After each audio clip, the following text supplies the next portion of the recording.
പിന്നെ job apply ചെയ്യുമ്പോൾ നിങ്ങൾ ശ്രദ്ധിക്കേണ്ട ചില കാര്യങ്ങൾ ഞാനൊരു ടിപ്പായിട്ട് നിങ്ങൾക്ക് പറഞ്ഞുതരാം.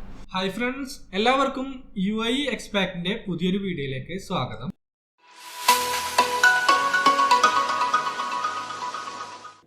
അസ്സലാമു അലൈക്കും ഫ്രണ്ട്സ്, എന്തൊക്കെയുണ്ട് വിശേഷങ്ങൾ? എല്ലാവർക്കും സുഖമാണെന്ന് വിശ്വസിക്കുന്നു. അപ്പോൾ ഫ്രണ്ട്സ്, ഇന്നത്തെ ഈ ഒരു വീഡിയോയിൽ ഞങ്ങൾ നിങ്ങളുമായിട്ട് ഷെയർ ചെയ്യുന്നത് UAEയിൽ ഒരു വ്യക്തി വിസിറ്റ് വിസയിൽ വന്നുകൊണ്ട് എങ്ങനെ ജോലി അന്വേഷിക്കാം, അല്ലെങ്കിൽ ആ ഒരു ജോലി അന്വേഷിക്കുന്നതുമായി ബന്ധപ്പെട്ടിട്ടുള്ള പ്രോസസ്സ് എന്തൊക്കെയാണ്, ഇതൊക്കെയാണ് ഇന്നത്തെ ഒരു വീഡിയോയിൽ ഞങ്ങൾ നിങ്ങളുമായിട്ട് ഷെയർ ചെയ്യുന്നത്. അപ്പോൾ നമുക്ക് വീഡിയോയിലോട്ട് കിടക്കാം. അപ്പോൾ നമുക്ക് നോക്കാം, ഒരാൾ UAEയിൽ വിസിറ്റ് വിസയിൽ വന്നിട്ട് ദ മൂമെന്റ് അയാൾ എയർപോർട്ടിൽ എൻ്റർ ചെയ്യും, അപ്പം മുതൽ അയാൾ എന്തൊക്കെ ഫോളോ അപ്പ് എടുക്കണം, എന്തൊക്കെ ശ്രദ്ധിക്കണം, അതാണ് ഫസ്റ്റ്. ഇക്ക പറഞ്ഞു തരും എന്താണ് ഫസ്റ്റ് എയർപോർട്ടിൽ എത്തിയ ഉടനെ UAEയിൽ ലാൻഡ് ആയ ഉടനെ നമ്മൾ ശ്രദ്ധിക്കേണ്ട കാര്യങ്ങൾ എന്തൊക്കെ. അപ്പോൾ ഒരു വ്യക്തി വിസിറ്റ് വിസയിൽ UAEയിൽ വരികയാണ് എന്നുണ്ടെങ്കിൽ ആദ്യം തന്നെ നിങ്ങൾ ശ്രദ്ധിക്കേണ്ട കാര്യം നിങ്ങളൊരു സിം കണക്ഷൻ എടുക്കുക എന്നുള്ളതാണ്.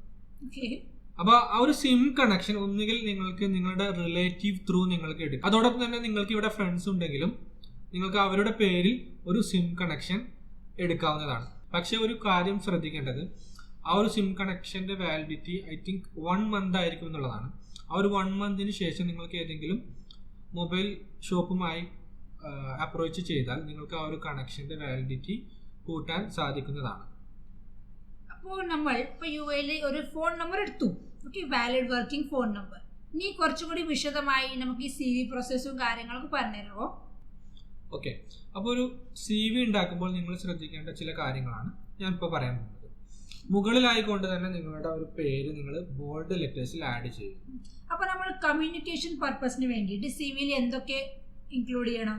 ഓക്കെ, പേരിന് താഴെ ആയിക്കൊണ്ടാണ് നിങ്ങളുടെ കമ്മ്യൂണിക്കേഷൻ കോൺടാക്ട് ഡീറ്റെയിൽസ്, അതുപോലെ തന്നെ നിങ്ങളുടെ ഇമെയിൽ അഡ്രസ്സ് എന്നിവയൊക്കെ നിങ്ങൾക്ക് ആഡ് ചെയ്യേണ്ടതായിട്ടുള്ളത്. അപ്പോൾ നമ്മൾ മുമ്പ് പറഞ്ഞതുപോലെ തന്നെ നിങ്ങൾ UAEയിൽ എൻ്റർ ചെയ്യുന്ന ആ ഒരു സമയത്ത് തന്നെ ഒരു സിം കണക്ഷൻ എടുത്തിരിക്കണമെന്ന് പറഞ്ഞിരുന്നു. അപ്പോൾ ആ ഒരു കോൺടാക്ട് നമ്പർ നിങ്ങളുടെ CVയിൽ ആഡ് ചെയ്യേണ്ടതായിട്ടുണ്ട്. അത് നിങ്ങളുടെ പേരിന് തൊട്ട് താഴെ ആയിക്കൊണ്ടാണ് ആഡ് ചെയ്യേണ്ടത്. അതോടൊപ്പം തന്നെ സൈഡിലായിക്കൊണ്ട് നിങ്ങളുടെ ഒരു ഫോട്ടോയും നിങ്ങൾ ആഡ് ചെയ്യുക. ഇനി ബാക്കിയുള്ളത് എന്താ? ഇപ്പോൾ നമ്മളൊരു CVക്ക് നമ്മൾ പേര് എഴുതി, നമ്മൾ നെയിം എഴുതി, നമ്മളെ contact number, email ID, photo ഒക്കെ വെച്ചിട്ടുണ്ട്. ഇനി എന്തൊക്കെയാണ് ഹൈലൈറ്റ് ചെയ്തിട്ടുള്ള കാര്യങ്ങൾ, CVയിലെ മെയിൻ ഫീച്ചേഴ്സ്? അപ്പോൾ മുമ്പ് പറഞ്ഞിട്ടുള്ള കാര്യങ്ങളൊക്കെ ആഡ് ചെയ്ത് കഴിഞ്ഞാൽ പിന്നെ അടുത്തതായിട്ട് വരുന്നത് നിങ്ങളുടെ കരിയർ ഒബ്ജക്റ്റീവ് എന്ന് പറയുന്ന സെക്ഷനാണ്. അപ്പോൾ ഈ കരിയർ ഒബ്ജക്റ്റീവ്സ് ഓരോ പൊസിഷന് അനുസരിച്ച് ചേഞ്ച് ആവും, കറക്റ്റ്? അതെ, കരിയർ ഒബ്ജക്റ്റീവ് എന്ന് പറയുന്നത് നിങ്ങളുടെ ഒരു പൊസിഷൻ അനുസരിച്ച് അത് ചേഞ്ച് ആയിക്കൊണ്ടിരിക്കും. അപ്പോൾ നിങ്ങൾക്ക് നിങ്ങളുടെ പൊസിഷൻ എന്താണോ അതുമായി ബന്ധപ്പെട്ടിട്ടുള്ള കരിയർ ഒബ്ജക്റ്റീവിൻ്റെ സാമ്പിൾസ് നിങ്ങൾക്ക് ഗൂഗിളിൽ സെർച്ച് ചെയ്ത് കഴിഞ്ഞാൽ നിങ്ങൾക്ക് കാണാൻ കഴിയുന്നതാണ്. അപ്പോൾ ആ ഒരു കരിയർ ഒബ്ജക്റ്റീവ് നിങ്ങൾ ചെക്ക് ചെയ്യുക. അതിൽ നിങ്ങളുടെ ആ ഒരു സ്കിൽസുമായി മാച്ച് ചെയ്തിട്ടുള്ള ഒബ്ജക്റ്റീവ്സ് നിങ്ങൾ നിങ്ങളുടെ CVയിൽ ഉൾപ്പെടുത്തുക. അപ്പോൾ സ്കിൽസ്, അപ്പോൾ ഏതൊക്കെ സ്കിൽസ് ആണ് ഇപ്പോൾ UAEയിൽ ജോലി കിട്ടാൻ വേണ്ടിയിട്ട് ഒരാൾക്ക് ആവശ്യമുള്ളത്? അപ്പോൾ കരിയർ ഒബ്ജക്റ്റീവിന് താഴെയായിട്ടാണ് നിങ്ങളുടെ സ്കിൽസ് നിങ്ങൾ ആഡ് ചെയ്യുന്നത്. അപ്പോൾ സ്കിൽസ് ആഡ് ചെയ്യുമ്പോൾ സ്കിൽസ് ഒരു 2 കാറ്റഗറി ആയിട്ട് നമുക്ക് തിരിക്കാം. ഒന്ന് പറയുന്നത് നമ്മുടെ പേഴ്സണൽ സ്കിൽസ്. അതായത് പേഴ്സണൽ സ്കിൽസ് എന്ന് പറയുമ്പോൾ നിങ്ങൾക്ക് ഫോർ എക്സാമ്പിൾ നിങ്ങൾക്ക് ആഡ് ചെയ്യാവുന്നതാണ് അഡാപ്റ്റബിലിറ്റി, അതുപോലെ തന്നെ able to work under pressure, time management, cooperation എന്നിങ്ങനെയുള്ള സ്കിൽസ് നിങ്ങൾക്ക് പേഴ്സണൽ സ്കിൽസ് എന്നുള്ള ഒരു കാറ്റഗറിയിൽ ഉൾപ്പെടുത്താം. അതോടൊപ്പം തന്നെ നിങ്ങളുടെ പ്രൊഫഷനുമായി ബന്ധപ്പെട്ടുള്ള സ്കിൽസും നിങ്ങൾക്ക് ആഡ് ചെയ്യാം. അപ്പോൾ ഇതൊക്കെയാണ് സ്കിൽസുമായി ബന്ധപ്പെട്ടിട്ട് പറയാനുള്ളത്. പിന്നെ നമ്മൾ CVയിൽ ശ്രദ്ധിക്കേണ്ട കാര്യങ്ങൾ എന്തൊക്കെയാണ്? ഓക്കെ, സ്കിൽസ് ആഡ് ചെയ്തതിന് ശേഷം പിന്നെ അടുത്ത സെക്ഷനായിട്ട് നിങ്ങൾ ആഡ് ചെയ്യേണ്ടത് നിങ്ങളുടെ പേഴ്സണൽ ഡീറ്റെയിൽസ് ആണ്. അപ്പോൾ ഒരു പേഴ്സണൽ ഡീറ്റെയിൽസ് എൻ്റർ ചെയ്യുമ്പോൾ ആദ്യം തന്നെ നിങ്ങളുടെ ഫുൾ നെയിം ആഡ് ചെയ്യുക. അതോടൊപ്പം തന്നെ നിങ്ങളുടെ ഡേറ്റ് ഓഫ് ബർത്ത്, അതുപോലെ തന്നെ നിങ്ങളുടെ നാഷണാലിറ്റി, മാരിറ്റൽ സ്റ്റാറ്റസ്, നിങ്ങളുടെ പാസ്പോർട്ട് ഡീറ്റെയിൽസ് അത് മസ്റ്റായിട്ട് നിങ്ങൾ ആഡ് ചെയ്യണം. പാസ്പോർട്ട് ഡീറ്റെയിൽസ് പറയുമ്പോൾ അതിലെ passport number, issue date, expiry date എന്നിങ്ങനെയുള്ള ഡീറ്റെയിൽസ് മസ്റ്റായിട്ട് ആഡ് ചെയ്യണം. അവസാനമായിക്കൊണ്ട് അതെ അവസാനമായിക്കൊണ്ട് നിങ്ങളുടെ ഒരു വിസ സ്റ്റാറ്റസ്, അതായത് നിങ്ങൾ വിസിറ്റ് വിസയിലാണെന്നുണ്ടെങ്കിൽ താഴെ വിസ സ്റ്റാറ്റസ് എന്നുള്ളിടത്ത് വിസിറ്റ് വിസ എന്ന് നിങ്ങൾ എൻ്റർ ചെയ്ത് കൊടുക്കുക. പിന്നെ നമ്മൾ ഒരു CV ഉണ്ടാക്കുന്ന സമയത്ത് ഫോർമാറ്റിൽ നമ്മൾ എഡ്യൂക്കേഷൻ ക്വാളിഫിക്കേഷനിൽ എന്തൊക്കെ നമുക്ക് ഹൈലൈറ്റ് ചെയ്യണം? ഓക്കെ, എഡ്യൂക്കേഷണൽ ക്വാളിഫിക്കേഷനുമായി ബന്ധപ്പെട്ട് പലരും ചെയ്യുന്ന ഒരു മിസ്റ്റേക്ക് ആണ്, നിങ്ങളുടെ ഏറ്റവും ലോവസ്റ്റ് ക്വാളിഫിക്കേഷൻ നിങ്ങൾ ആദ്യം എൻ്റർ ചെയ്യും, അതിനുശേഷം അത് മുകളിലുള്ള ക്വാളിഫിക്കേഷൻ, പിന്നെ ആ ഒരു ഓർഡറിലാണ് പലരും CV എൻ്റർ ചെയ്യുന്നതായിട്ട് നമുക്ക് കാണാൻ കഴിഞ്ഞിട്ടുണ്ട്. പക്ഷെ അതൊരു റോങ് മെത്തേഡാണ്. നിങ്ങൾ ആദ്യം തന്നെ എൻ്റർ ചെയ്യേണ്ടത് നിങ്ങളുടെ ഹയസ്റ്റ് ക്വാളിഫിക്കേഷൻ ആണ്. അതായത് ഫോർ എക്സാമ്പിൾ നിങ്ങളൊരു ഡിഗ്രി ഹോൾഡർ ആണ് എന്നുണ്ടെങ്കിൽ നിങ്ങളുടെ ഡിഗ്രിയാണ് നിങ്ങൾ ആദ്യം ക്വാളിഫിക്കേഷനിൽ ആഡ് ചെയ്യേണ്ടത്. അപ്പോൾ മോസ്റ്റ് റീസെന്റ് ക്വാളിഫിക്കേഷൻ ഏറ്റവും ടോപ്പിലായിരിക്കണം. അതെ, മോസ്റ്റ് റീസെന്റ് ആയിട്ടുള്ള ക്വാളിഫിക്കേഷൻ ആണ് ഏറ്റവും ആദ്യം ആഡ് ചെയ്യേണ്ടത്. അപ്പോൾ നിങ്ങൾ CV ഉണ്ടാക്കുമ്പോൾ ഈ ഒരു മെത്തേഡ് തന്നെ ഫോളോ ചെയ്യുക. നിങ്ങളുടെ മോസ്റ്റ് റീസെന്റ് ആയിട്ടുള്ള ക്വാളിഫിക്കേഷൻ ആദ്യം ആഡ് ചെയ്യുക. ഫോർ എക്സാമ്പിൾ നിങ്ങൾ ഡിഗ്രി ഹോൾഡർ ആണെന്നുണ്ടെങ്കിൽ ഡിഗ്രിയാണ് ആദ്യം ആഡ് ചെയ്യുന്നത്. PG ആണ് നമ്മുടെ ക്വാളിഫിക്കേഷൻ ഹയസ്റ്റ് എന്നുണ്ടെങ്കിൽ PG ആണ് ഫസ്റ്റ് വരിക. ഓക്കെ, നിങ്ങൾ എഡ്യൂക്കേഷണൽ ക്വാളിഫിക്കേഷൻ ആഡ് ചെയ്യുമ്പോൾ നിങ്ങൾക്ക് അത് 2 കാറ്റഗറി ആയിട്ട് തിരിക്കാം. ഒന്ന് അക്കാഡമിക് ക്വാളിഫിക്കേഷൻ, അതുപോലെ തന്നെ സർട്ടിഫിക്കേഷൻ. ഓക്കെ, സർട്ടിഫിക്കേഷൻ കാറ്റഗറി എന്ന് പറയുമ്പോൾ നിങ്ങൾ ഏതെങ്കിലും 2 month അല്ലെങ്കിൽ 6 month കോഴ്സ് അല്ലെങ്കിൽ ഏതെങ്കിലും കമ്പ്യൂട്ടർ കോഴ്സ് അങ്ങനെ ഏതെങ്കിലും നിങ്ങൾ ചെയ്തിട്ടുണ്ടെങ്കിൽ ലാംഗ്വേജ് പ്രൊഫിഷ്യൻസി IELTS പോലത്തുള്ള കോഴ്സ്, അതെ അത്തരത്തിലുള്ള എല്ലാ കോഴ്സും നിങ്ങൾക്ക് ഈ ഒരു സർട്ടിഫിക്കേഷൻ കാറ്റഗറിയിൽ നിങ്ങൾക്ക് ആഡ് ചെയ്യും. അപ്പൊ നമ്മൾ CVയിൽ നമ്മൾ വർക്ക് എക്സ്പീരിയൻസ് കാര്യങ്ങളൊക്കെ എങ്ങനെയാണ് ആഡ് ചെയ്യുക? ഓക്കെ, അപ്പോൾ നിങ്ങൾ വിസിറ്റിൽ വരുന്ന ഒരാളാണെന്നുണ്ടെങ്കിൽ സ്വാഭാവികമായിട്ട് നിങ്ങൾക്ക് UAE എക്സ്പീരിയൻസ് ഉണ്ടാവില്ല. അപ്പോൾ നിങ്ങൾക്ക് നാട്ടിൽ ഏതെങ്കിലും എക്സ്പീരിയൻസ് ഉണ്ട് എന്നുണ്ടെങ്കിൽ അത് നിങ്ങളുടെ വർക്ക് എക്സ്പീരിയൻസിന്റെ കാറ്റഗറിയിൽ നിങ്ങൾ ആഡ് ചെയ്ത് കൊടുക്കണം. അപ്പോൾ അതിൽ നിങ്ങൾക്ക് ഒന്നിൽ കൂടുതൽ എക്സ്പീരിയൻസ് ഉണ്ട് എന്നുണ്ടെങ്കിൽ ഏറ്റവും അവസാനം മോസ്റ്റ് റീസെന്റ് ആയിട്ടുള്ള എക്സ്പീരിയൻസ് ആണ് ഏറ്റവും ആദ്യം നിങ്ങൾ ആഡ് ചെയ്യുന്നത്. അപ്പോൾ അതിലൊരു ഇന്റേൺഷിപ്പ് കാര്യങ്ങളൊക്കെ ഉണ്ട് കരുതിക്കൊണ്ട് ആ സമയത്ത് നമ്മൾ ഇന്റേൺഷിപ്പിനെ കുറിച്ചിട്ടും അവിടെ എഴുതണം. ഫ്രഷർ ആയിട്ടുള്ള ആൾ UAEയിലേക്ക് വിസിറ്റ് വിസയിൽ വരികയാണ്. അപ്പോൾ അവർക്ക് എക്സ്പീരിയൻസ് കാര്യങ്ങളൊന്നും ഉണ്ടായില്ല. അപ്പോൾ ഇന്റേൺഷിപ്പ് ഒരു കുട്ടിക്ക് ഇന്റേൺഷിപ്പ് ഒക്കെ ഉണ്ടെന്നുണ്ടെങ്കിൽ ഇന്റേൺഷിപ്പിനെ കുറിച്ചിട്ടും നമ്മൾ CVയിൽ മെൻഷൻ ചെയ്യണം. അത് ഡിപ്പെൻസ് ആണ്, നിങ്ങൾക്ക് വേണമെന്നുണ്ടെങ്കിൽ ആഡ് ചെയ്യാം.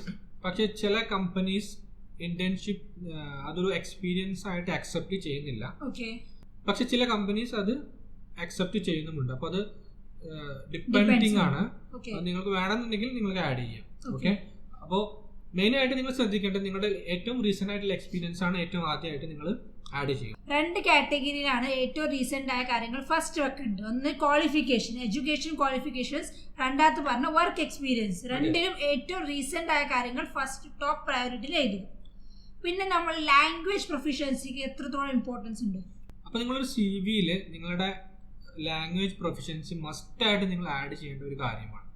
അതായത് ഏതൊക്കെ ലാംഗ്വേജ് നിങ്ങൾക്ക് സംസാരിക്കാനും എഴുതുവാനും അതുപോലെ തന്നെ വായിക്കുവാനും ഒക്കെ കഴിയുമെന്നുള്ള ആ ഒരു ഡീറ്റെയിൽസ് നിങ്ങൾ ലാംഗ്വേജ് സെക്ഷനിൽ നിങ്ങൾ ആഡ് ചെയ്യേണ്ടതായിട്ടുണ്ട്. ഒരുപാട് ജോലികളിൽ ഡിസ്ക്രിപ്ഷനിൽ അങ്ങനെ എഴുതിയിട്ടുണ്ടോ fluent in this particular language? അതുകൊണ്ടാണ് ലാംഗ്വേജ് പ്രൊഫിഷ്യൻസിക്ക് ഇവിടെ ഹൈലൈറ്റ് കൊടുത്തിരിക്കുന്നത്. അതെ, അപ്പോൾ നിങ്ങൾ ലാംഗ്വേജ് സ്കിൽസും നിങ്ങൾ ഒരു സെക്ഷനായിട്ട് തന്നെ ആഡ് ചെയ്യാൻ ശ്രമിക്കണം. ഇതെല്ലാം ആഡ് ചെയ്തതിന് ശേഷം അവസാനമായിക്കൊണ്ട് ഒരു ഡിക്ലറേഷൻ നിങ്ങൾ ആഡ് ചെയ്യേണ്ടതായിട്ടുണ്ട്. അതായത് നിങ്ങൾ മുകളിൽ എൻ്റർ ചെയ്തിട്ടുള്ള എല്ലാ ഇൻഫർമേഷൻസും ട്രൂ ആണ് എന്നുള്ള ഒരു ഡിക്ലറേഷനും താഴെ നിങ്ങൾ കൊടുക്കണം. അതിനുശേഷം ഡേറ്റ്, പ്ലേസ്, ഈ 2 കാര്യങ്ങളും എൻ്റർ ചെയ്യുക. അപ്പോൾ ഇത്രയാണ് ഒരു സിമ്പിൾ CVയുടെ ഫോർമാറ്റ്.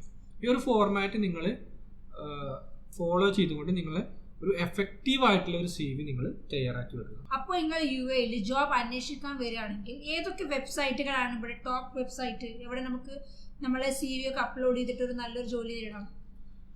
UAEയിൽ ധാരാളം വെബ്സൈറ്റ് ഉണ്ട് നിങ്ങൾക്ക് ജോലി അന്വേഷിക്കാൻ വേണ്ടിയിട്ട്. പക്ഷെ അതിൽ ഏറ്റവും ഇമ്പോർട്ടൻ്റ് ആയിട്ട് അതുപോലെ തന്നെ ഏറ്റവും യൂസർ ഫ്രണ്ട്ലി ആയിട്ടുള്ള ചില വെബ്സൈറ്റ് ഞാൻ നിങ്ങൾക്ക് വേണ്ടി പരിചയപ്പെടുത്താം.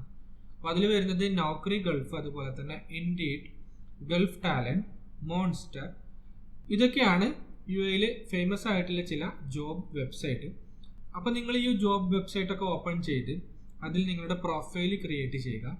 നിങ്ങളുടെ ഇമെയിൽ ID ഉപയോഗിച്ചുകൊണ്ട് നിങ്ങൾക്കൊരു അക്കൗണ്ട് ക്രിയേറ്റ് ചെയ്യാൻ കഴിയുന്നതാണ്. അതോടൊപ്പം തന്നെ നിങ്ങളുടെ CV അതിൽ അപ്ഡേറ്റ് ചെയ്യണം എന്നുള്ളത് നിങ്ങൾ ശ്രദ്ധിക്കേണ്ട മറ്റൊരു കാര്യം. അപ്പോൾ ലിങ്ക്ഡ്ഇൻ പ്രൊഫൈൽസ്, ഇപ്പോൾ നമ്മൾ വെബ്സൈറ്റിനെ കുറിച്ച് പറഞ്ഞില്ല, അപ്പോൾ ഈ ലിങ്ക്ഡ്ഇൻ പ്രൊഫൈൽസ് ഒക്കെ എത്ര ഇമ്പോർട്ടൻസ് ഉണ്ട് ഈ ജോബ് നോക്കുന്ന പ്രോസസ്സിൽ? അതായത് നിങ്ങൾക്ക് ലിങ്ക്ഡ്ഇനിൽ നിങ്ങൾക്കൊരു അക്കൗണ്ട് ഉണ്ട് എന്നുണ്ടെങ്കിൽ നിങ്ങൾക്ക് ടോപ്പ് കമ്പനീസിലെ HR മാനേജറുമായിട്ട് നിങ്ങളൊരു കണക്ഷൻ ഉണ്ടാക്കിയെടുത്താൽ നിങ്ങൾക്ക് ജോബ് കിട്ടാനുള്ള ചാൻസസ് കൂടുതലാണ്. അതായത് നിങ്ങൾക്ക് ഇൻ്റർവ്യൂ ഇൻവിറ്റേഷൻസ് നിങ്ങൾക്ക് മാക്സിമം നിങ്ങൾക്ക് ഈ ഒരു ലിങ്ക്ഡ്ഇൻ പ്രൊഫൈലിൽ നിന്നും ലഭിക്കുന്നതാണ്. അപ്പോൾ ലിങ്ക്ഡ്ഇൻ പ്രൊഫൈൽ ഉപയോഗിച്ചും നിങ്ങൾക്ക് ജോലി അന്വേഷിക്കാൻ പറ്റുന്നതാണ്. അപ്പോൾ ഇതൊക്കെയാണ് UAE ഫേമസ് ആയിട്ടുള്ള ചില വെബ്സൈറ്റ്. ഇതല്ലാതെയും കുറേ വെബ്സൈറ്റ് ഉണ്ട്. അപ്പോൾ ഇതാണ് ഫേമസ് ആയിട്ട് UAE വിസിറ്റ് വിസയിലും അതുപോലെ തന്നെ ജോലി അന്വേഷിക്കുന്നവരൊക്കെ ഉപയോഗിക്കുന്ന വെബ്സൈറ്റ്. അപ്പോൾ ഈ വെബ്സൈറ്റിലൊക്കെ നിങ്ങൾ മാക്സിമം രജിസ്റ്റർ ചെയ്ത് നിങ്ങളുടെ CV ഒക്കെ അപ്ഡേറ്റ് ചെയ്യുക. പിന്നെ നിങ്ങൾ മാക്സിമം ജോബ്സിനെല്ലാം നിങ്ങളുടെ സ്കിൽസ് മാച്ചിങ് ആയിട്ടുള്ള ജോബ്സിനെല്ലാം അപ്ലൈ ചെയ്യുക. ചില ജോബ്സിന് അപ്ലൈ ചെയ്യും, മറ്റേത് ഒഴിവാക്കും. അങ്ങനെ ചെയ്യരുത്. നിങ്ങൾക്ക് കിട്ടുന്ന എല്ലാ പോസ്റ്റിങ്ങിനും നിങ്ങൾ അപ്ലൈ ചെയ്യുക. ഏതിലാണ് നിങ്ങൾക്ക് ഇൻ്റർവ്യൂ കോൾ കിട്ടുക എന്ന് നമുക്ക് പറയാൻ കഴിയില്ല. അത് മെയിനായിട്ട് നിങ്ങൾ ശ്രദ്ധിക്കുക. പിന്നെ ജോബ് അപ്ലൈ ചെയ്യുമ്പോൾ നിങ്ങൾ ശ്രദ്ധിക്കേണ്ട ചില കാര്യങ്ങൾ ഞാനൊരു ടിപ്പായിട്ട് നിങ്ങൾക്ക് പറഞ്ഞുതരാം. ഫോർ എക്സാമ്പിൾ നിങ്ങളൊരു അക്കൗണ്ടൻറ്റിൻ്റെ പൊസിഷന് വേണ്ടി ട്രൈ ചെയ്യുകയാണ് എന്നുണ്ടെങ്കിൽ ആ ഒരു എംപ്ലോയർ അവരുടെ ജോബ് പോസ്റ്റിങ്ങിൽ ഉൾപ്പെടുത്തിയിട്ടുള്ള ചില സ്കിൽസ് അതുപോലെ തന്നെ ജോബ് റെസ്പോൺസിബിലിറ്റീസ് നിങ്ങളുടെ CVയിലും ഉണ്ടോ എന്ന് ശ്രദ്ധിക്കുക. അങ്ങനെ നിങ്ങളുടെ CVയിൽ ഇല്ല എന്നുണ്ടെങ്കിൽ നിങ്ങൾ CV അപ്ഡേറ്റ് ചെയ്തിട്ട് ആ ജോബ് റെസ്പോൺസിബിലിറ്റീസും അതുപോലെ തന്നെ സ്കിൽസും ഒക്കെ നിങ്ങളുടെ CVയിൽ ആഡ് ചെയ്യാൻ ശ്രദ്ധിക്കുക. അങ്ങനെയാണെന്നുണ്ടെങ്കിൽ നിങ്ങൾക്ക് തീർച്ചയായിട്ടും 90% ആ ഒരു എംപ്ലോയറുടെ ഇൻ്റർവ്യൂ ഇൻവിറ്റേഷൻ കിട്ടാനുള്ള ചാൻസസ് കൂടുതലാണ്. ഇതൊരു ടിപ്പാണ്. ഇത്തരത്തിലുള്ള കുറേ ടിപ്സ് ജോബ് അന്വേഷിക്കുന്നവർക്ക് വേണ്ടിയിട്ട് ഞങ്ങൾക്ക് ഷെയർ ചെയ്യാനുണ്ട്. പക്ഷേ ഈ ഒരു വീഡിയോ കൂടുതൽ ലെങ്തി ആയി പോകുന്നത് കൊണ്ട് നമുക്ക് ആ കാര്യങ്ങളൊക്കെ അടുത്തൊരു പാർട്ടായിക്കൊണ്ട് അല്ലെങ്കിൽ അടുത്തൊരു വീഡിയോയിലൂടെ ഷെയർ ചെയ്യാം. അപ്പോൾ നിങ്ങൾക്ക് ഞങ്ങൾ ഷെയർ ചെയ്തിട്ടുള്ള ഈ ഒരു ഇൻഫോർമേറ്റീവ് ആയിട്ടുള്ള കാര്യങ്ങൾ യൂസ്ഫുൾ ആയി എന്ന് തോന്നുന്നു. അപ്പോൾ നിങ്ങൾക്ക് ഞങ്ങളുടെ ഈ ഒരു വീഡിയോ ഇഷ്ടപ്പെട്ടിട്ടുണ്ട് എന്നുണ്ടെങ്കിൽ വീഡിയോ ലൈക്ക് ചെയ്യുക, ഷെയർ ചെയ്യുക, സബ്സ്ക്രൈബ് ചെയ്യുക. അതോടൊപ്പം തന്നെ ബെൽ ഐക്കൺ കൂടി എനാബിൾ ചെയ്യുക. അപ്പോൾ ഇത്രയേ ഉള്ളൂ ഈ ഒരു വീഡിയോയുടെ കണ്ടന്റ്. അടുത്ത വീഡിയോയിൽ മറ്റൊരു ഇൻഫോർമേറ്റീവ് കണ്ടന്റുമായിട്ട് വീണ്ടും കാണാം. അതുവരേക്കും ബൈ.